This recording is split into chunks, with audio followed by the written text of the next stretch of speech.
वो farm bill इस देश को तबाह करने के लिए है, केवल किसानों के लिए नहीं। किसानों के साथ साथ इस देश का जो गरीब है, जो मजदूर है, जो छोटा व्यापारी है, सबको तबाह कर देगा। अगर आप उन तीनों बिलों को जरा ढंग से देखें तो किसान से जुड़ा हुआ तो केवल एक ही बिल है, हालांकि नाम लिया गया है वो तीनों के तीनों बिल पूंजीपतियों के लिए, बड़े बड़े जो अंबानी अडानी जैसे उद्योगपति हैं, केवल उनके लिए है। नाम किसान का दिया गया है। सबसे पहली बात तो यह है कि ये जो कानून है, इन कानूनों को बनाने का अधिकार ही सेंट्रल गवर्नमेंट के पास में नहीं है।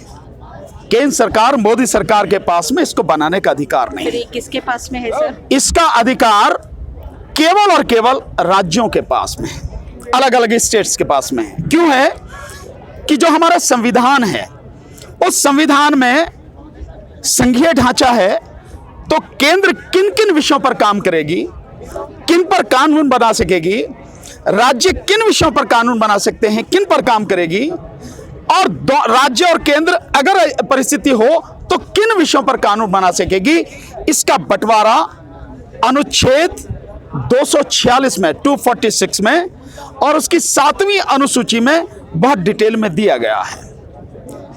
जो कृषि है, ये कृषि राज्य का विषय है और मार्केटिंग ये भी राज्य का विषय है।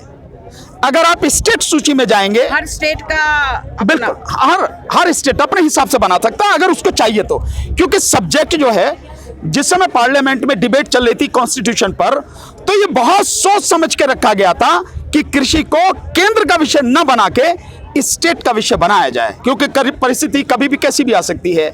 अगर आप पार्लियामेंट की डिबेट में जाएंगे तो बहुत बड़ी डिबेट है, उसमें आपको सारी चीजें बहुत क्लियर तरीके से मिलेंगी। उन्होंने, कॉन्स्टिट्यूशन बनाने वालों ने ऐसा ही क्यों किया, तो उन्होंने स्टेट सब्जेक्ट इसको बनाया और स्टेट सूची में 14वें नंबर पर कृषि ये सब्जेक्ट है, 28वें नंबर पर मार्केटिंग सब्जेक्ट है। इसमें जो मंडियों का जो कानून है, निजी मंडियों के लिए जो लेके आई है सरकार, वो मार्केटिंग है, लेकिन सरकार ने उसको ट्रेड एंड कॉमर्स में ट्रीट किया और समवर्ती जो सूची है, थर्ड लिस्ट जो है, उसके एंट्री नंबर 33 पर उसको लेकर इसको बना दिया कि ये जो है ट्रेड एंड कॉमर्स है। ट्रेड एंड कॉमर्स नहीं है, ये मार्केटिंग है, ठीक है ना। तो सरकार को ये बनाने का अधिकार नहीं है, और जो कॉन्ट्रैक्ट फार्मिंग का है वो सीधा कृषि से है। तो ये तीनों ही कानून, बल्कि ये 2 कानून, इनको बनाने का कोई अधिकार नहीं है। दूसरी बात, जो एसेंशियल कमोडिटीज एक्ट है, उसको बहुत सोच समझ के 1955 में बनाया गया, और उसमें कुछ जो चीजें हैं, जैसे चावल है, गेहूं है और अनाज है, साथ में आलू है, प्याज है, यानी हर व्यक्ति के लिए खाने के लिए कम से कम ये चीजें तो उपलब्ध होनी ही चाहिए। इसका कोई स्टॉक अंधाधुंध न कर ले, सीमा से ज्यादा न कर ले, और मार्केट में इसकी कमी बताकर इसकी दाम न बढ़ा दे, कीमत न बढ़ा दे। इसलिए ये कानून बनाया गया था, बहुत सोच समझ के, क्योंकि देश की जो हमारी हालत है, देश में बहुत बड़ी संख्या में गरीब लोग रहते हैं, जिनकी मदद जो फेयर प्राइस शॉप हैं, यानी राशन की जो दुकानें हैं 5 लाख इस देश में, उनके माध्यम से लोगों को मदद की जाती है। तो जब ये विषय ही नहीं है केंद्र का, तो केंद्र ने कानून कैसे बना लिए? इसका मतलब ये हुआ कि गैर संवैधानिक रूप से जो राज्यों का अधिकार है, उसे छीन के जबरदस्ती कानून केंद्र ने बनाए हैं, जो कि पूरी तरह से असंवैधानिक हैं। नंबर 1। नंबर 2, अब आ जाते हैं हम कानून पर। 1 मिनट को जो एसेंशियल कमोडिटीज एक्ट है, इसको हम साइड में रख देते हैं। जो कॉन्ट्रैक्ट फार्मिंग है, हम उसको समझते हैं। दूसरा जो है निजी मंडियां, उसको भी हम एक साइड में रखते हैं। जो कॉन्ट्रैक्ट फार्मिंग है, वो टोटल 11 पेज का इंग्लिश में लिखा हुआ और 25 सेक्शन का, यानी 25 धाराओं का कानून है। और उसमें जो जरूरी हैं सेक्शन कौन कौन से हैं, उनको मैं बताता हूं। सेक्शन 3, सेक्शन 4, सेक्शन 5, 6, 7, 9, 10 और 11, साथ में 13, 14 और फिर 18, 19 और 20। बस केवल यही सेक्शन जो है, इनको पढ़िए और यही उसमें काम के हैं, बाकी कुछ नहीं है। अब मैं आता हूं सेक्शन 3 पर। सेक्शन 3 में जो किसान के और व्यापारी के बीच में फसल के संबंध में एग्रीमेंट होगा, क्या एग्रीमेंट होगा, क्या क्या उसमें लिखा जाएगा, और अगर विवाद होगा तो कैसे सुलझाया जाएगा, ये सारी चीजें उसमें दे रखी हैं। साथ में जो सेक्शन 5 है, सेक्शन 5 में 4 में दे रखा है कि जो फसल है उसकी कब कब टेस्टिंग होगी, कितने बार टेस्टिंग होगी। 3 बार टेस्टिंग होगी, जिस समय बोई जा रही है, जिस समय वो बड़ी हो रही है फसल, और जिस समय व्यापारी उसे तोल के अपने गोदाम में ले जाएगा उस समय टेस्टिंग होगी।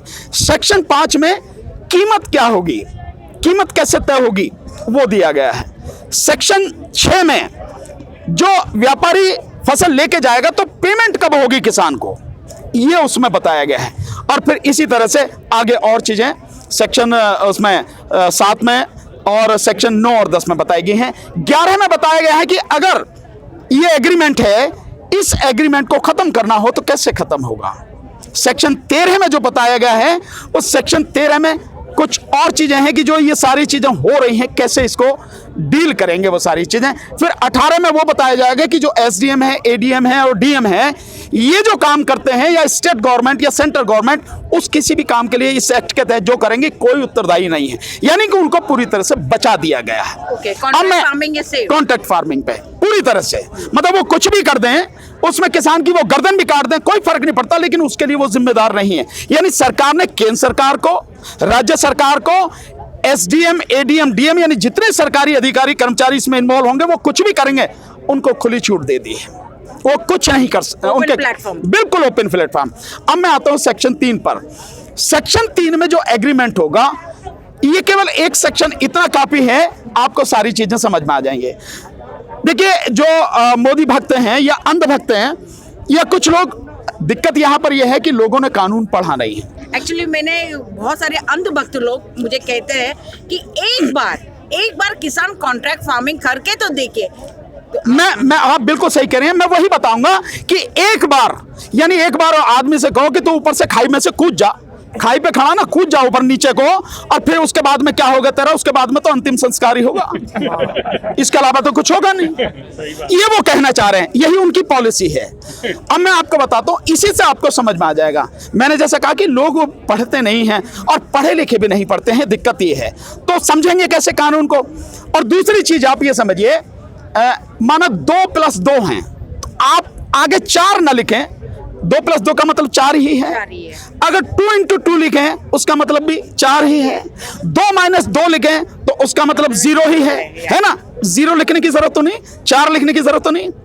ये जो प्रभाव है उसे नहीं बता रहे, मैं बताऊंगा प्रभाव क्या है। तो सेक्शन 3 पे आता हूं। सेक्शन 3 में जब किसान के और व्यापारी के बीच में एग्रीमेंट होगा, उस एग्रीमेंट में लिखा जाएगा किसान को अपनी उस जमीन पर जिसका उसके साथ एग्रीमेंट हो रहा है, कौन सी फसल उपजानी है, पैदा करनी है, उस फसल की क्वालिटी क्या होगी, उसकी स्टैंडर्ड क्या होगा, उसका ग्रेड क्या होगा, ये तीनों चीजें उस एग्रीमेंट में मेंशन।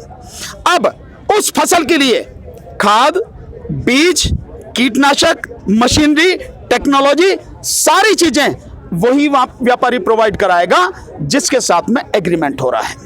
मतलब सीधा आप यहां समझें कि किसान को पूरी तरह से बांध दिया गया। आज अगर किसान चाहे, उसको लगता है कि यार इस दुकान पे सही का माल नहीं मिल रहा, दूसरी दुकान से ले लेगा, उस पर नहीं मिलता तो तीसरी से ले लेगा, कहीं महंगा मिल रहा तो दूसरी से ले लेगा, भाई यहां सस्ता मिल रहा है। इस एग्रीमेंट के बाद में उसके ये सारे अधिकार खत्म, वो कहीं नहीं जा सकता, वो पूरी तरह से बंद जाएगा। और जो वो व्यापारी बीज देगा, खाद देगा, टेक्नोलॉजी देगा, जैसे चाहेगा वैसे उसे करना पड़ेगा। बीज खाद जो भी देगा वो लो क्वालिटी का भी होवे तो भी वो करना ही पड़ेगा, उसे करना पड़ेगा। अच्छा। ये क्वालिटी वालिटी तो वो जाने, हाँ 100%, बिल्कुल आपने सही किया है। मैं इसको और समझ, इसका मतलब ये है कि कल अगर वो लो क्वालिटी का देता है, स्वाभाविक फसल भी उस हिसाब से नहीं होगी, पर उसमें स्टैंडर्ड और ग्रेड और क्वालिटी लिख रखी है बहुत अच्छी, होगी नहीं। और अगर हुई नहीं तो वो खरीदेगा नहीं, क्योंकि टेस्ट कराएगा। इसका मतलब यह है कि वो जो दे रहा है चीज, उसके पैसे तो लेगा, अपने हिसाब से लेगा पैसे, लेकिन उसे अगर नहीं लेनी है फसल तो उसी जो टेक्नोलॉजी है जिसमें वो टेस्ट कराएगा, उसी टेस्ट का सहारा लेके जो है उसको मना कर देगा लेने से। इसका एक लेटेस्ट उदाहरण, केवल ये नहीं है, मैं आपको उदाहरण देता हूं। अभी ये पंजाब यहाँ पे हुआ है, इसमें जो मध्य प्रदेश में बीजेपी की सरकार है, मई में इन्होंने ये लागू कर दिया, न्यू मॉडल है जो एक्ट है। उसके बाद में जो हुआ है, एक किसान का आखिरी समय में टेस्ट करा के, एक बार टेस्ट करा लिया और टेस्ट करा के उसने कहा कि भाई ये जो क्वालिटी हमें चाहिए वो क्वालिटी नहीं है, उसको नहीं लेना था व्यापारी को, उसने मना कर दिया। कह रहे आप कराओ, यानी 8,000 रुपए तो उसके पहले लगे टेस्ट कराने में, अब फिर दोबारा से कराओ, और उसमें उसने बता दी कि एक पर्टिकुलर जो चीज है वो इसमें नहीं है। किसान कहाँ जानता है ये सारी चीजें? किसान को क्या पता है ये टेक्निकलिटी? नहीं पता ना, इसलिए वो सारी चीजें जो है सब कुछ व्यापारी के पक्ष में है। यहाँ एक चीज और मैं क्लियर करता चलूं कि पहले ये सारी चीजें नहीं हुआ करती। नहीं, कभी नहीं हुई।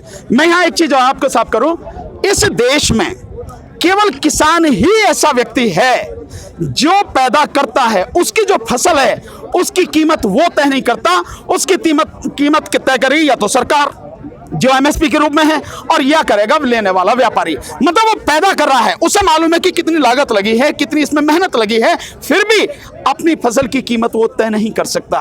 इससे बड़ा दुर्भाग्य क्या होगा? अब उसके साथ में जिस व्यापारी का समझौता हो रहा है, जिस रेट पे खाद देगा उसकी कीमत भी व्यापारी तय करेगा, बीज जिस रेट पे देगा उसकी कीमत भी व्यापारी ही तय करेगा, जो टेक्नोलॉजी दे रहा है उसकी कीमत भी व्यापारी तय करेगा, जो पेस्टिसाइड दे रहा है उसकी कीमत भी व्यापारी तय करेगा। मतलब व्यापारी अपनी जो चीज किसान को दे रहा है, और बना हुआ है किसान, मजबूरी है उसकी लेना उससे, वो अपनी कीमत पर दे रहा है, और जो एग्रीमेंट उसके साथ में हुआ, क्या भाई मैं तो इससे ज्यादा नहीं दे सकता, अब तो करना है एग्रीमेंट, करे तो करे, ना करे ना, से तेरी मर्जी है।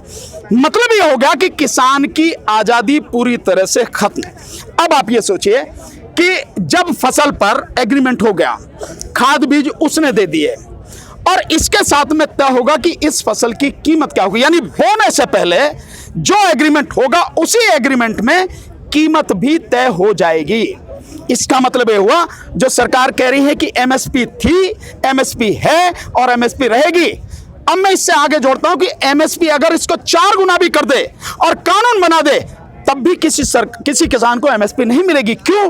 क्योंकि एग्रीमेंट में पहले ही तय हो गई है कीमत, फसल की कीमत। एमएसपी कहां है? Contract farming 100%। भाई जब कॉन्ट्रैक्ट फार्मिंग होगी तो फसल की जो कीमत तय होगी ना, तो जब तय होगी तो एमएसपी कहां? हाँ, तब तो बात होती।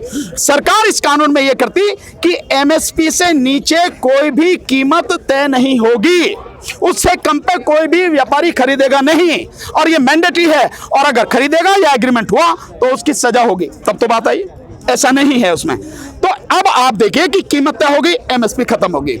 एमएसपी क्यों खत्म की है सरकार ने, इसको भी सुने आप। 2017 में जो नीति आयोग है, इस समय जो पहले योजना आयोग था, नीति आयोग के सरकार के जो सलाहकार हैं, उन्होंने कहा कि सरकार को किसानों को दी जाने वाली सब्सिडी और एमएसपी से बाहर निकलना चाहिए, एफसीआई वगैरह इसका जो है सबको इनको हटाना चाहिए, उसकी जरूरत नहीं है। इसीलिए अगर सीधे सीधे एमएसपी हटाती है सरकार, बहुत जबरदस्त विरोध होता। इस कानून के माध्यम से उसने एक झटके में एमएसपी हटा दी और लोगों को पता भी नहीं लगेगा। तो एमएसपी को अगर सरकार कानून भी बना दे, कितनी भी बढ़ा दे, और ये कानून अगर रहते हैं, किसी भी किसान को कभी भी एमएसपी नहीं मिलेगी, नंबर 1। अब आइए दूसरा, कि जब किसान का एग्रीमेंट हो गया उस व्यापारी के साथ में, मानिए कि उसकी फसल जो है, सभी जब एग्रीमेंट होगा पूरे देश में सारी चीजें चलेंगी, कानून अगर लागू होगा, और पूरे देश के किसानों का व्यापारियों के साथ में एग्रीमेंट हो गया, तो सारा जो अनाज पैदा होगा वो व्यापारियों के गोदाम में जाएगा। अब आइए कि जो एसेंशियल कमोडिटीज एक्ट है, अगर वो जारी रहता तो जो अनाज इतना बाहरी संख्या में आ रहा है व्यापारियों के पास, वो उसे रख नहीं सकते थे, क्योंकि उसमें एक सीमा लगाई हुई थी। इसलिए वो सीमा आड़े ना आए, इसलिए उसमें संशोधन कर दिया कि व्यापारी जितना चाहे अपने गोदाम में स्टॉक कर सकता है। आप देखिए कैसे रिलेट किया उसने सरकार ने। अब आप एक बात बताइए, दैट मींस चिट भी मेरा पट भी मेरा। और दूसरा, अब आप आइए, जब सारा अनाज व्यापारियों के गोदाम में चला जाएगा, तो जो 2013 में नेशनल फूड सिक्योरिटी एक्ट बनाया था सरकार में, जिसमें इस देश के 82 करोड़ गरीब लोगों को कम दाम पर, यानी 3 रुपए किलो गेहूं चावल और 2 रुपए किलो गेहूं और 1 रुपए किलो मोटा अनाज देने की बात कही गई है। आप माने इतने गरीब लोग हैं इस देश में, राशन के ऊपर कहां से आएगा? राशन की दुकानें, यानी जो 5 लाख राशन की दुकानें जिनसे गरीबों को यह अनाज दिया जाना है, जाता है, वो खत्म। तो 82 करोड़ लोगों को आपने एक झटके में साफ कर दिया, मार दिया आपने। हो गया नहीं हो गया? उसके बाद क्या होगा? तो सरकार क्या कर रही है, जो एमएसपी हटानी थी एमएसपी हटा दी, जो 82 करोड़ लोग हैं उनको हटा दिया। तो क्या ये कानून केवल किसानों पर असर डालेगा? 14 करोड़ 64 लाख जो सरकारी संख्या है किसानों की, उन पर असर डालेगा? नहीं, उनके साथ साथ जो 82 करोड़ गरीब हैं उन पर भी असर डालेगा और वो भूखों मर जाएंगे। सरकार भी आज की तारीख में मान रही है, कोरोना काल में नवंबर तक 5 किलो अनाज और 1 किलो चना सरकार ने दिया 80 करोड़ लोगों को। इसका मतलब ये साफ है कि इस देश में 80-82 करोड़ लोग गरीब हैं जिनको सरकारी मदद की जरूरत है, लेकिन इस कानून के माध्यम से सरकार उस मदद देने से पीछे हट रही है। और 5 लाख जो राशन की दुकानें हैं उनमें कुछ लोगों को तो रोजगार मिलता ही होगा, वो रोजगार खत्म। अब आप आइए कि ये जो खाद है, ये जो बीज है, ये जो टेक्नोलॉजी है, ये जो कीटनाशक है, इनको भी कुछ लोग व्यापार करते हैं। कोई खाद का करता है, कोई बीज का करता है। मतलब यह है कि जब व्यापारी ही सब कुछ उपलब्ध कराएगा तो वो व्यापारी जो इसका काम करते हैं, जो देश में लाखों की संख्या में है, खत्म हो गए, वो एक झटके में खत्म हो गए। कैसे कहती है सरकार? मैं इसीलिए बार बार कहता हूं, ये पूरे देश को तबाह करने वाला कानून है, केवल किसानों को नहीं, एक झटके में साफ कर दिया। अब आप आ जाइए, वो जो लोग हैं, जो मध्यम वर्ग आप जिनको कह सकते हैं, या जिनके पास पैसा आ रहा है, आराम से जिनका जीवन बीत रहा है, जो चाय की चुस्की लेते राजनीति को गाली देते हैं, जो मौज लेते हैं, अब उनको आ जाइए। जब सारा अनाज व्यापारियों के गोदाम में चला जाएगा तो आप जानते हैं इस देश में व्यापारी सिर्फ अपने लिए जीता, देश के लिए नहीं जीता, जनता के लिए नहीं जीता। और वो आगे आने वाले समय में उसी चीज की कमी दिखाएगा और कमी दिखाकर उसकी कीमत बढ़ाएगा। जैसे आप देखें, जो पीछे आपने देखा होगा कि दाल की कीमत 200 रुपए किलो हुई थी, हुई थी इसी मोदी सरकार के राज में। और जब छापे पड़े तो 8,500 टन दाल गोदामों से बरामद हुई। सब कुछ है, सबके सामने है। तो इसका मतलब यह हुआ कि इस कानून के तहत महंगाई बढ़ेगी, और महंगाई जब बढ़ेगी तो गरीब 82 करोड़ पहले ही मार दिए, जो किसान है वो पहले ही मार दिया गया, जो व्यापारी है वो तबाह हो गए हैं, और जो जिनके पास नौकरी है, महंगी चीज जो आज 20 या 25 रुपए या 30 रुपए किलो मिल रही है, वो जब 100 रुपए 150 रुपए किलो मिलेगी तब क्या हाल होगा। इसको ऐसे भी समझे, आज जो पेट्रोल की कीमत है वो 100 रुपए पार है, जो डीजल की कीमत है 90 रुपए के पार है नहीं है? तो जो लोग गाड़ियां चलाते हैं, स्कूटर चलाते हैं, मोटरसाइकिल चलाते हैं, क्या हाल होगा उनका? आप देखिए, लोगों में हाहाकार मचा हुआ है, लेकिन सड़क पर नहीं निकल के आ रहे। ये बड़े दुर्भाग्य की बात है। तो जैसे जैसे महंगाई बढ़ेगी वैसे वैसे लोगों का जीना हराम हो जाएगा। तो कुल मिला के अगर देखें तो इस देश के लगभग 120 करोड़ लोगों को पूरी तरह से तबाह करने वाला ये कानून है। जिस कानून को सरकार कह रही है बहुत अच्छा कानून है, मोदी जी कभी ये नहीं कहते कि कानून में है क्या, कहते हैं बहुत अच्छा कानून है, लोगों का आमदनी बढ़ा देगा। और कहीं कैसे पता नहीं कार्टून पकड़ के ले आते हैं, वो कहते हैं हाँ नहीं मुझे मेरी इनकम बढ़ गई। अबे अभी तो ढंग से लागू नहीं हो, तेरी इनकम कहां से बढ़ गई? ये जो नौटंकी जो चल रही है ना, बात यह है कि आप कानून बताइए। और मेरी सलाह मोदी जी को यह है, और मैं सब लोगों से कहता हूं, देश में 22 भाषाएं हैं जो संविधान में जिनको जगह मिली है। मोदी जी का जो महीने में मन की बात वाला कार्यक्रम होता है, हालांकि वो मन की बात काम की कोई बात नहीं है, पर उस कार्यक्रम के भी हर भाषा में, हर भारतीय भाषा में अनुवाद होता है। क्या नहीं चाहिए मोदी सरकार को कि इन कानूनों को भी, 3 ही तो कानून हैं, टोटल 23 पेज के कानून हैं, इनका हर भाषा में अनुवाद कराए, हर घर में उसकी कॉपियां भिजवाए और कहे कि देखो देखो ये जो किसान है ना, इनकी समझ में नहीं आ रहा, ये पढ़ो कानून, मैं बता रहा हूं कानून ये है। करती क्यों नहीं सरकार? नहीं करेगी, क्योंकि मालूम है ये देश को तबाह करने वाला कानून है। अब मैं आपसे और आगे थोड़ी सी बात बताता हूं जो आपसे पूछना चाहता हूं। बता, सबके सामने ये सवाल है, जब 135 करोड़ की आबादी में से 120 करोड़ लोग पूरी तरह से तबाह हो जाएंगे, किसान अपनी ही जमीन पर पहले मजदूर बनेगा और फिर गुलाम बनेगा। कैसे बनेगा? ये एक चीज आपको बताता हूं। जब व्यापारी, हाँ, ब्रिटिश राज से भी बदतर होगा। जब व्यापारी का किसान के साथ में एग्रीमेंट हो गया, उस किसान को कोई भी बैंक, कोई भी प्राइवेट संस्था कर्ज नहीं देगी, क्योंकि एग्रीमेंट है उसका। वो अपनी, उसका मालिक बेशक हो सकता है पर एग्रीमेंट तो कर रखा है ना। और आप जानते हैं कि अगर किसी के साथ में किसी जमीन पर किसी पे एग्रीमेंट है, कोई उसमें हाथ नहीं डालता है, कोई उसको कर्जा नहीं देता है। इसका मतलब ये हुआ, अगर किसान को कर्जे की जरूरत पड़े, पैसे की जरूरत पड़े, और किसान की रहती, आज की हालत जो है किसान की, भूखों मर रहा है, तो उसे पैसा चाहिए, हर चीज प्राइवेट कर रहे हैं, सरकारी चीजें खत्म हो गई, हॉस्पिटल सरकारी खत्म हो गए, स्कूल सरकारी खत्म हो गए, तो उसे प्राइवेट पर निर्भर रहना पड़ेगा। बच्चों को पढ़ाना है तो प्राइवेट स्कूल में, इलाज करवाना है तो प्राइवेट हॉस्पिटल में, उसके लिए पैसा कहां से आएगा? बच्चों की शादी के लिए कहां से पैसा आएगा? स्वाभाविक कर्जा चाहिए, वो लेगा उस व्यापारी से। तो उस व्यापारी से जब कर्जा लेगा, मतलब यह है कि एक बार शुरू होने के बाद उसी कर्जे के मकर जाल में किसान फंसता चला जाएगा। मतलब एक तरफ कॉन्ट्रैक्ट फार्मिंग भी किया है और एक तरफ लोन भी उठाया, वो उठाया है, यही उसका ब्याज भी चुकाना है, मूल भी चुकाना है। और नतीजा यह होगा कि जो 1947 से पहले, भारत की आजादी से पहले, जब किसान किसी साहूकार से कर्जा ले लेता था, उसकी पीढ़ियां गुजर जाती थी, लेकिन वो कर्जा नहीं उतरता था। अगर इसको समझना हो, कुछ लोग ऐसे समझे, अगर पढ़ नहीं सकते हैं तो मदर इंडिया पिक्चर देखी है लोगों ने, देखो आप उसमें वही बताया है। धर्मेंद्र जी की गुलामी फिल्म देखी है जो राजस्थान के ऊपर बनाई गई है, वो वही है। इस तरह से आप इन चीजों को देखें और समझें कि होने वाला क्या है। ये उसका परिणाम जो होगा सबके सामने होगा, और ये 3-4 साल में ही हो जाएगा, ज्यादा इसमें समय नहीं लगेगा। दूसरी बात ये है, आपने जो मंडियां बना रहे हैं, निजी मंडियां, वो निजी मंडियों को आपने टैक्स से छूट दे दी है। टैक्स वहां नहीं लगेगा। आज की मंडियों में 4%, कहीं 6% टैक्स देना पड़ता है व्यापारी को। किसान नहीं देता, उसे व्यापारी देता है, तो किसान पे तो कोई फर्क पड़ता नहीं है। जब किसान, अब व्यापारी उस मंडी को छोड़ के निजी मंडियों में जाएगा, क्यों जाएगा? कि उसे है कि यहां पे मुझे कीमत ज्यादा मिलेगी। निश्चित रूप से शुरू में ज्यादा कीमत मिलेगी, लेकिन बाद में नहीं मिलेगी। कैसे होगा? प्रधानमंत्री जी ने जियो का लॉन्च किया। जियो को आप जानते हैं, जियो का जो फोन है, मोबाइल फोन अंबानी का, उसको लॉन्च किया बड़े धूमधाम तरीके से। पहले उसने फ्री दिया, फ्री देके बहुत लोगों को उसने जो है अपने कब्जे में कर लिया कि इतने जो है मोबाइल उसके चल रहे हैं। धीरे धीरे फिर 99 रुपए 99 में देना शुरू किया, फिर 299 में आ गए, और आज 700 रुपए में है नहीं है। तो इसका मतलब यह है कि पहले यह होगा कि किसान को ज्यादा पैसे देंगे। मतलब एक जाल बिचार, बिल्कुल जाल है, बहुत सीधा सीधा जाल है। जैसे आप समझिए कि किसी को फंसाने के लिए दाना डाला जाता है, वही है सारी चीज।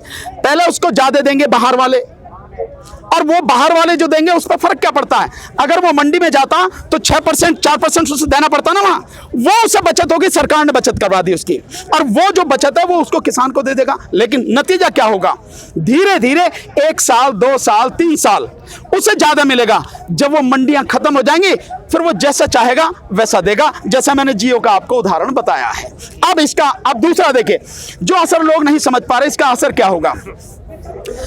ये जो कानून है, जितनी मंडियां हैं, इन मंडियों से हजारों करोड़ रुपया सरकार को, स्टेट गवर्नमेंट को टैक्स आता है। ओके, मंडियों पे टैक्स है ना, ये टैक्स से पैसा आता है, जिसमें मंडी में काम करने वाले जो कर्मचारी हैं उनका वेतन भी होता है, मंडी की व्यवस्था भी होती है, और बाकी सारा पैसा सरकार को जाता है। यानी 6% है तो उस 6% में से 4.5% सरकार के पास जाता है, और 1% में जो वहां के काम करने वाले लोगों उनकी तनख्वाह होती है, और आधा % उसकी मरम्मत वगैरह उसकी देखभाल के लिए, ऐसे उसका बंटवारा होता है।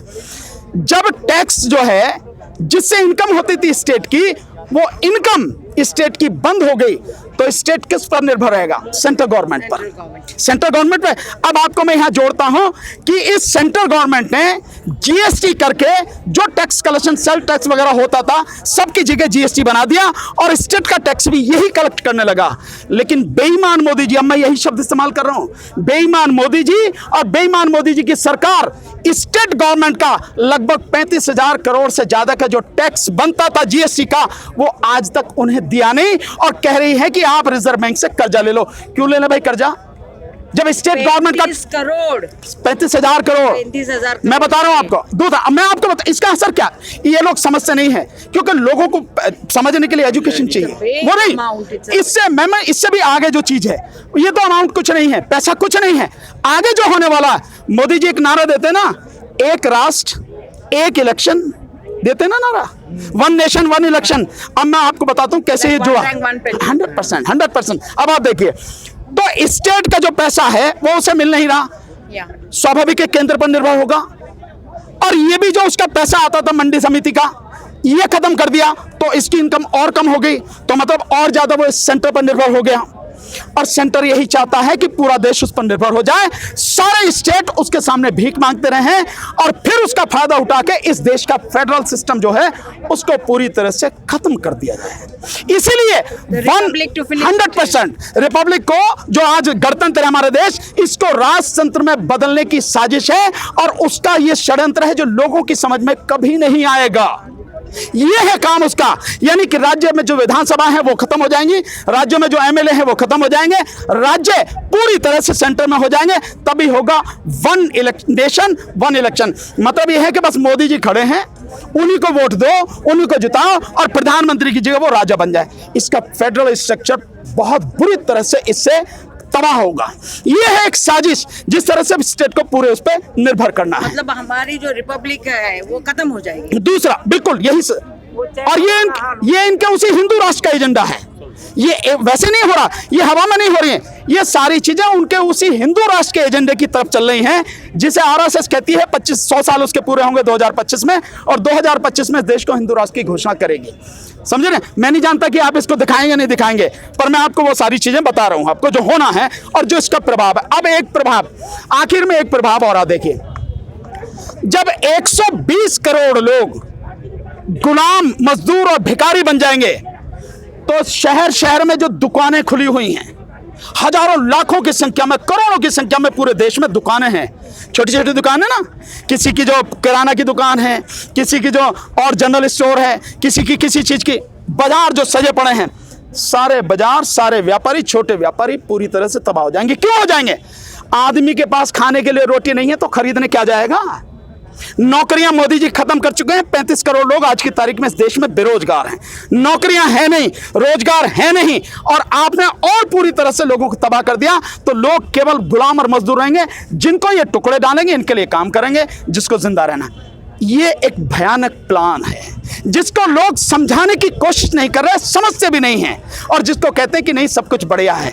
मैं इसलिए आपको ये बता रहा हूं कि इन सारी चीजों को बताने में समय लगता है।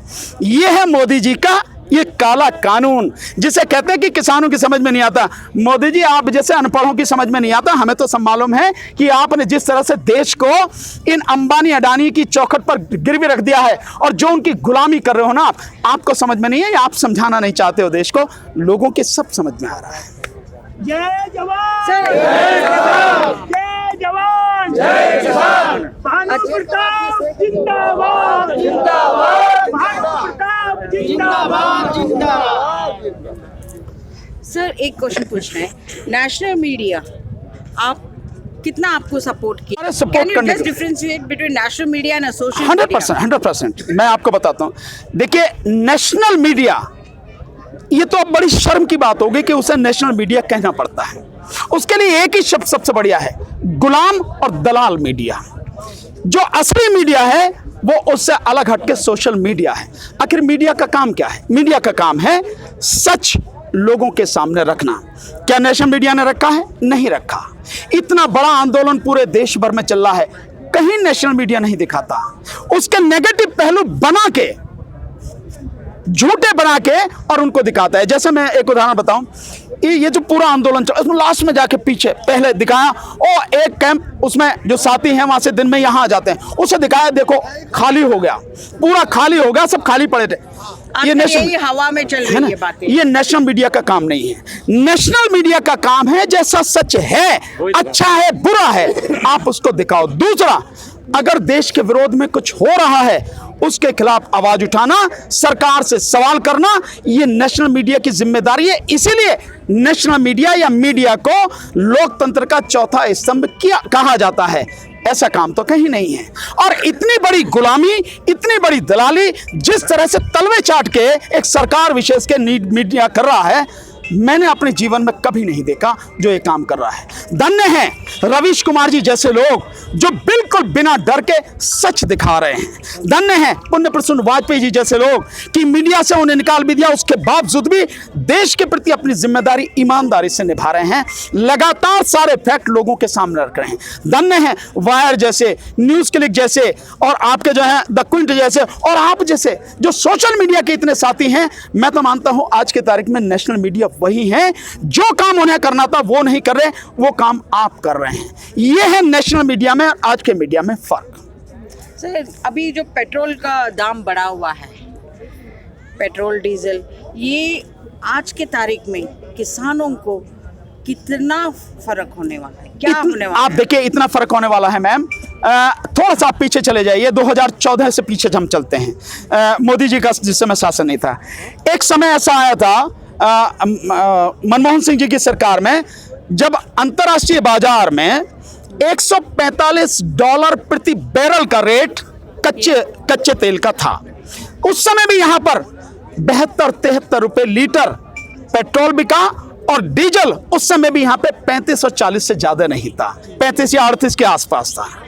आज की तारीख में अंतर्राष्ट्रीय बाजार में जो क्रूड ऑयल यानी कच्चे तेल की कीमत है वो $54 और कुछ सेंट है प्रति बैरल आज की तारीख में, जिस समय आप और हम बात कर रहे हैं। और तेल का भाव क्या है यहां पर? पेट्रोल 100 रुपए के पार है, डीजल 90 के पार है। और इसकी एक्चुअल कीमत क्या पड़ती है? एक्चुअल कीमत जो पड़ती है, इसको वहां से मंगाने का, इसको पूरी तरह शोध करने का, जो रिफाइनरीज में शोध होता है, और उसके बाद सब कुछ खर्च लगा के मुश्किल से 31 रुपए प्रति लीटर पड़ता है डीजल या पेट्रोल। और मिल किस हिसाब से रहा है?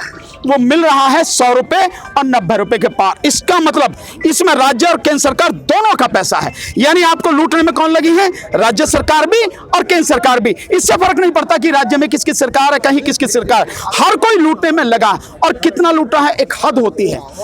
आप लूट कितना रहे हैं?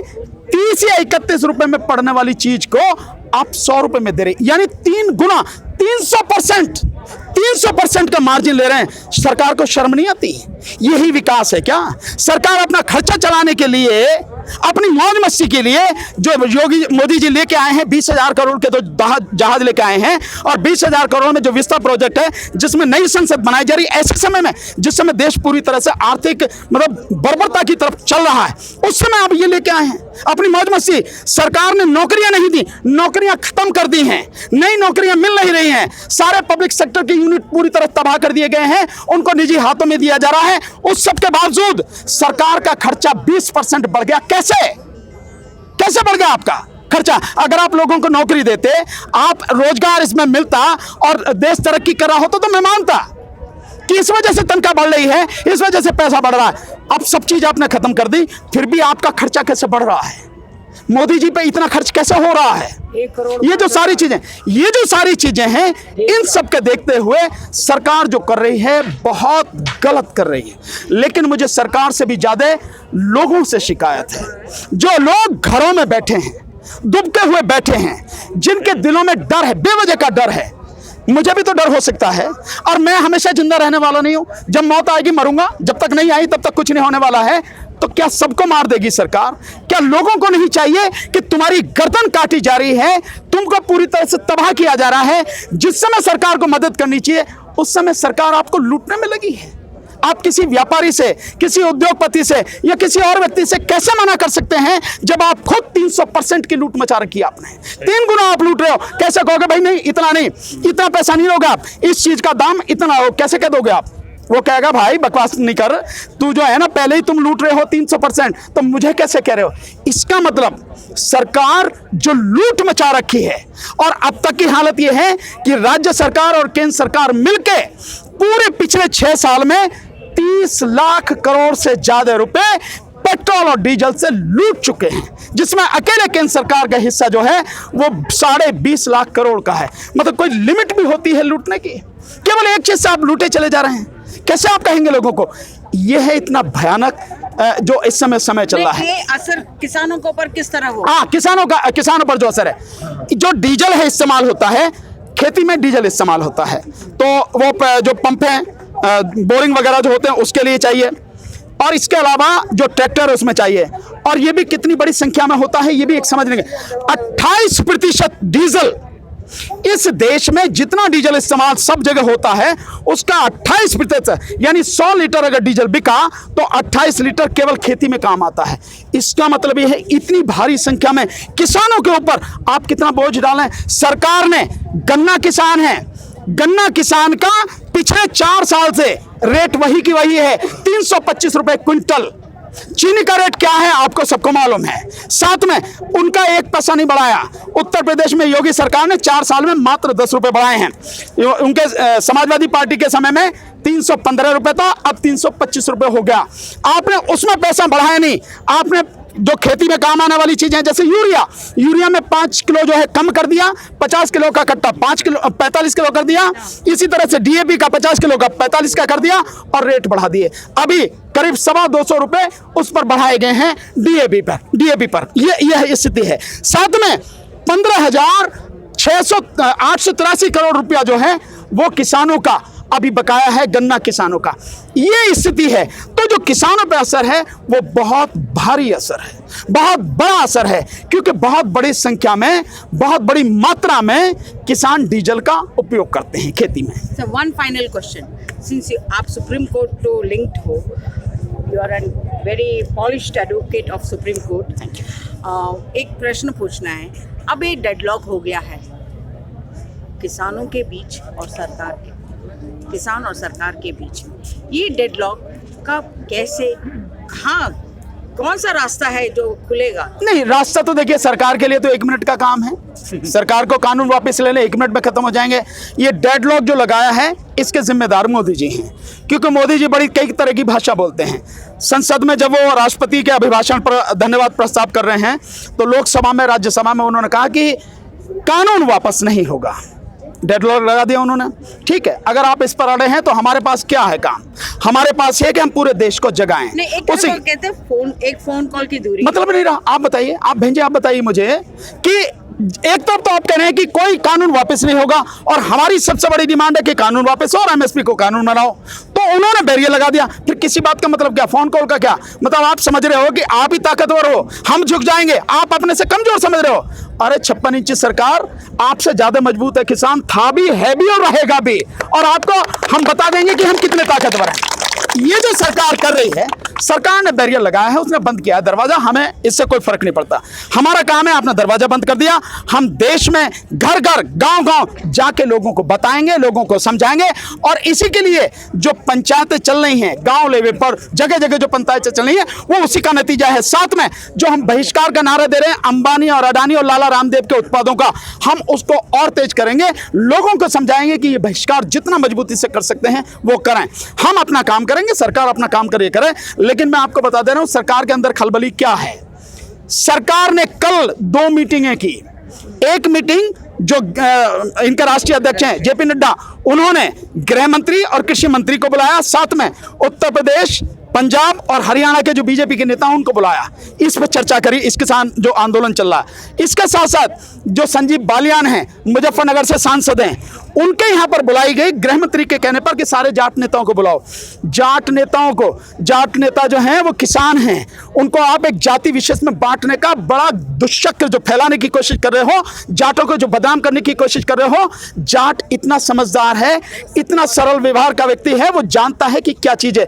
तुम्हारी इस साजिश में फंसने वाला वो नहीं है, और वो जानता है कि वो पहले किसान है, उसके बाद में कुछ है। और जैसे ही उसकी समझ में आया है वो खड़ा हो गया, और अब पूरा उत्तर प्रदेश खड़ा हो रहा है। तो ये जो 2 मीटिंग बुलाई गई हैं कि जाटों की नाराजगी उत्तर प्रदेश चुनाव के लिए जो 2022 में होने वाले हम नहीं ले सकते, ये आपको असर दिखाई देगा किसान आंदोलन का सरकार पर कितना असर पंजाब में दिखाई दिया, पंजाब में दिखाई दिया, जगह जगह दिखाई देगा, आपको जगह जगह दिखाई देगा। और अब आने वाले समय में हम सब लोग भी अलग अलग प्रदेशों में निकलेंगे, पूरे देश को खड़ा करेंगे। और जब पूरा देश खड़ा हो जाएगा, क्योंकि जन आंदोलन अब ये बन चुका है, किसान आंदोलन नहीं रहा, उससे आगे जन आंदोलन बन चुका है। तो जब जन आंदोलन पूरी अपनी मतलब चरम सीमा पर होगा, ये तो छोड़ो, ऐसी कितनी सरकारें हैं जो उसकी आंधी में उड़ जाएंगी, पता भी नहीं लगेगी। सर, जनता, देश के जनता के लिए कोई लास्ट क्वेश्चन, लास्ट मैसेज? मेरा केवल एक ही मैसेज है, केवल एक मैसेज। अगर इंसान हो तो दिखाओ कि तुम वाकई में इंसान हो, जिंदा हो, मुर्दा नहीं हो, लाशें नहीं हो। जिंदा लाश की तरह जियो नहीं, और दिखाओ सरकार को कि कितनी भी ताकत बनने की कोशिश करे, आखिर में सबसे बड़ी ताकत जनता के पास में है। और उसकी गलत नीति होंगी तो हम उसका विरोध करेंगे। और विरोध करने का जो तरीका है, मैं आप सबसे कहना चाहता हूं, आपके माध्यम से धन्यवाद, आपने मुझे मौका दिया कि कोशिश करें हफ्ते में एक दिन इस आंदोलन में कहीं भी हो रहा हो, एक दिन हफ्ते में निकालें। हम में से हर कोई ये समय निकाल सकता है, ऐसा नहीं है कि नहीं निकाल सकते। हम ताश खेलते रहते हैं, पिक्चर देखते रहते हैं, अपने मोबाइल पे लगे रहते हैं, कितना ही समय बर्बाद कर देते हैं। अगर हमने सोच लिया इस आंदोलन में जाना मेरी जिम्मेदारी, क्योंकि ये देश को बचाने का आंदोलन है, किसान उसका धन्यवाद देना चाहिए कि उसने ये आंदोलन देश को बचाने का शुरू किया है, केवल अपने लिए नहीं पूरे देश के लिए है।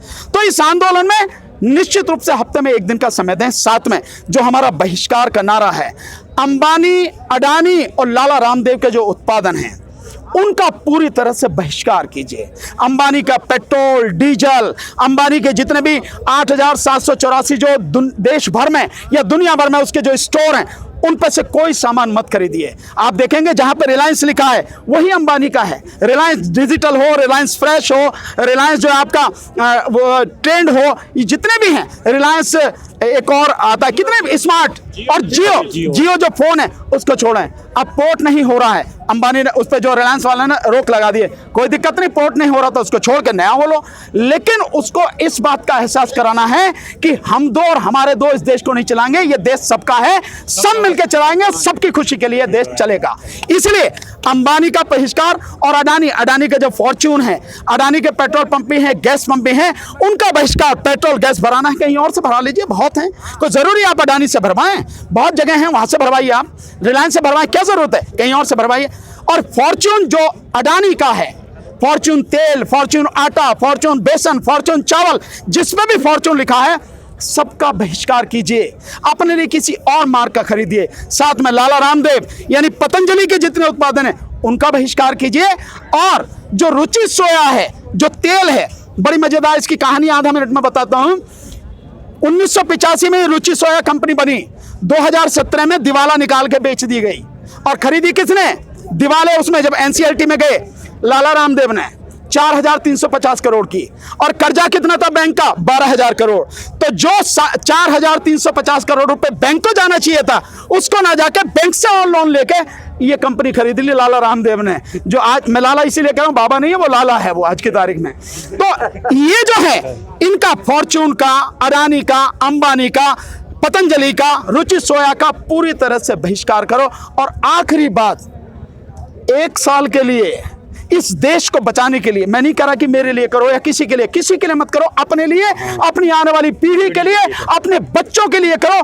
1 साल के लिए अपने घर के टेलीविजन में ताला लगा दो। जिस दिन आपने ताला लगा दिया, 1 साल में मैं दावे के साथ कह रहा हूं, यह सरकार घुटनों के बल आ जाएगी, इसकी रीढ़ की हड्डी टूट जाएगी। यह स्थिति है। यही मेरा आपसे संदेश है। बहुत बहुत शुक्रिया। कॉन्ट्रैक्ट फार्मिंग के बारे में सारा कुछ एक्सप्लेनेशन किया है। उम्मीद है आप सबको ये